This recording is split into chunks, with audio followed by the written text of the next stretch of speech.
оқушыларды, ата-аналарды мамандық бойынша керекті мәліметтермен қамтамасыз ету. Баяндамамды мен Жүсіпбек Аймауытовтың сөзімен бастағым келіп отыр. Мамандықтың заманы жоқ, бірақ оның кез келгеніне икемділік қажет. Бұл жай күнелту тамақ асыраудың ғана жолы емес, үлкен өнерді, зор шеберлікті қажет етеді. Бізде мына ауылдың балалары көбінше сәл тұйықтау келеді, сосын ата-ананың ықпалымен жүреді. Ол енді өзіміз көріп жүрміз.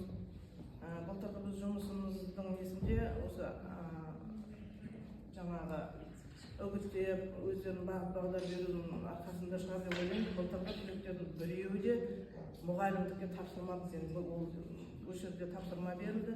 Мұғалімдікке, дәрігерлікке көп неғылмаңдар, басқа сала бойынша көбірек үгіт-насихат жасаңдар деді. Сондықтан біздің немізде көбірек жаңағы архитектураға кетті, жер кадастр бойынша, сондай ауыл шаруашылыққа, мал шаруашылық бағытында, сосын әскери бөлімдерге оқуға түсіп жатыр балдар. Оның жаңағы білімі бәрі керемет емес қой, енді оның барлығы грант болмайды. Былайғы балдар бұрындағы білсе білмесе универге түсеміз, үйтеміз, бүйтеміз деп әйтеуір мақтаныш шақтық па, сол неменен түсіп кететін еді. Сөйтеді барлығының көпшілігінің дипломы үйде жатыр.